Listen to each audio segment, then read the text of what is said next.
Welcome to Durham College e-learning platform. I am Chandrasmita Borgoahin, an assistant professor from the Department of English, Durham College, Tejpur. Today I shall be discussing an important literary critical essay by T.S Eliot, which is Tradition and Individual Talent, from the paper DSC 5, Literary Theory and Literary Criticism of 5th semester CBCS course. So let's begin with the lecture. Before beginning with the discussion of the essay, let me give you a brief introduction of the literary critic, who is T.S Eliot. So T.S Eliot stands for Thomas Stearns Eliot, who is well known as a literary critic and also a modernist poet. His famous poems are The Wasteland and the Love Song of J. Alfred Prufrock, and also his essays and criticism had a profound influence on the study of literature. He also wrote influential essays on various literary figures like Shakespeare, Dante, also Ezra Pound. And this particular essay, Tradition and Individual Talent, he published it in 1919 in the Egoist, which is a journal, and later in his own book Sacred Wood in 1920. T.S Eliot, through this essay, tries to establish the relation between a poet and his poetry with the concept of tradition. So basically, he emphasized on the importance of tradition and also the need for poets to engage with the literary past. This particular essay consists of 3 parts. The first part talks about his concept of tradition, and in the second part he discusses the idea of impersonality theory of poetry, and in the third part he gives a general conclusion of the whole essay. The concept of tradition. Now, what is tradition? So in the beginning of the essay, Eliot points out that tradition, it is an unrecognized element in English writing. He says that tradition is just a word of censure or an adjective with a special and complex character. By this he means that we have been using this term tradition as an adjective.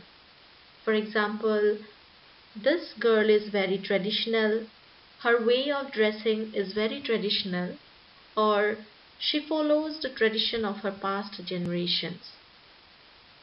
So this means when we use the term, it is to show to what extent the writer imitates his or her predecessors. In the simplest sense, we can say that tradition means the learning obtained from the past writers. It is an awareness of the past and its impact on the present. This term is used in a negative sense to show lack of originality. But the concept of tradition, what it means is that there has to be an historical presence, which is a sense of the timeless and the temporal. So this particular characteristic, Eliot points out, it is what makes a writer traditional. That means the historical presence. One needs to have the historical presence to make a writer traditional. It is not just a slavish imitation or copying, but these are reflections. So Eliot challenges this perception. He says that the best parts of a poet's work are those in which the dead poets, his ancestors, assert their immortality most vigorously. He says that these are not copying or imitation, but these are reflections. He regarded novelty is better than repetition. He says that the poet does not have to lose novelty by surrendering to repetition. Novelty is only possible by tapping into tradition. Historical sense.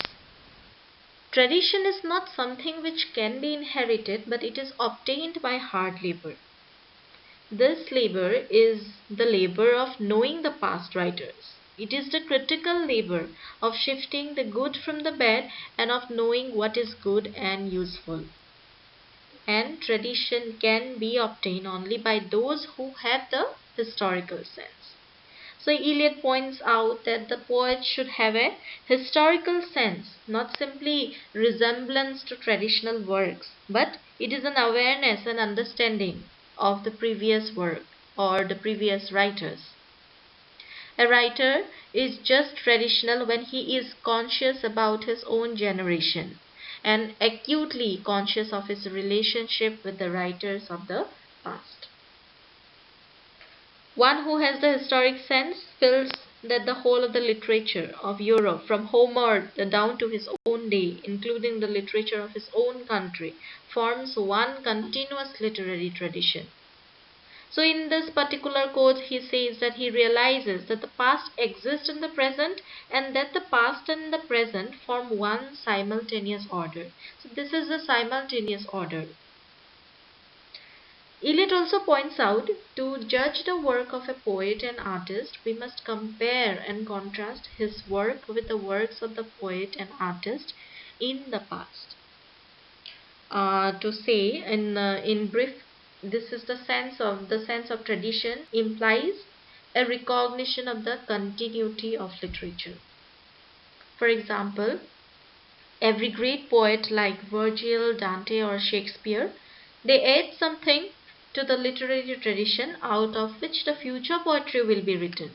So this is the continuity of literature. And also Eliot says a critical judgment as to which of the writers of the past continue to be significant in the present. And this is how the historical sense is carried out with the knowledge of these significant writers obtained by taking a painstaking effort. Eliot also points out that the poet should be aware of the fact that the material of art is never the same. He must realize that art never improves, though its material is never the same. For example, the mind of Europe may change, but this change does not mean that great writers like Shakespeare and Homer have lost their significance. Since there is no qualitative improvement in art, there may be refinement, but from the point of view of the artist, there is no improvement. So for example, we can say that it will not be correct to say that the art of Shakespeare is better and higher than that of Eliot. So both of these critics' works are of different kinds. Both of these writers' works are of different kinds, for the material on which they worked was of different. So every writer or a poet has their own personal touch. Their works are different. Impersonality theory. Now in the second part of this essay, Eliot talks about a literary tradition that when an artist creates something, he must surrender himself to something which is more valuable than himself. That is the literary tradition. So he must allow his poetic sensibility to be shaped and modified by the past. So in the beginning, his self, his individuality may overpower him, but his powers mature when it is given a greater and greater extinction of personality. He must acquire greater and greater objectivity. His emotions and passions must be depersonalized. He must be as impersonal and objective as a scientist. Because a scientist makes an invention of his own and then it was used and it is for the general usage of the common people. For example, a good poem is a living whole of all the poetry that has ever written. Next, Eliot explains the mind of the poet, or he compares the mind of the poet to a catalyst. That means the process of poetic creation to the process of a chemical reaction. Eliot explains this with an analogy of a catalyst. He says that when there is sulfur dioxide mixed with oxygen and with a fine filament of platinum is also introduced, then the combination is likely to form as sulfurous acid. Similarly, in the mind of the poet, when emotions and feelings and experiences are combined together in the poet's mind, it is likely to form a new art. While Eliot extends his discussion on the impersonality of poetry, he says that poetry is not turning loose of emotion but an escape from emotion. It is not the expression of personality but an escape from personality. So, this is what depersonalization means. He says that he does not deny personality or emotion to the poet, only he must depersonalize his emotions. The poet's minds act as a receptacle. It contains lot of feelings, lots of phrases and images, and these are stored until they are combined to give a new experiences of a poem. The third part of the essay, which is the conclusion part, the final part. The conclusion is just an overview of the discussion where the poet concludes that it focuses on the poetry and not on the poet, where art is impersonal, and the poet can reach this impersonality only by surrendering himself completely to the work that is to be done. So this can be attained by rooting only for a tradition and only to by having a historical sense. So with this I conclude my lecture on literary criticism, which is the tradition and individual talent by T.S. Eliot. Thank you.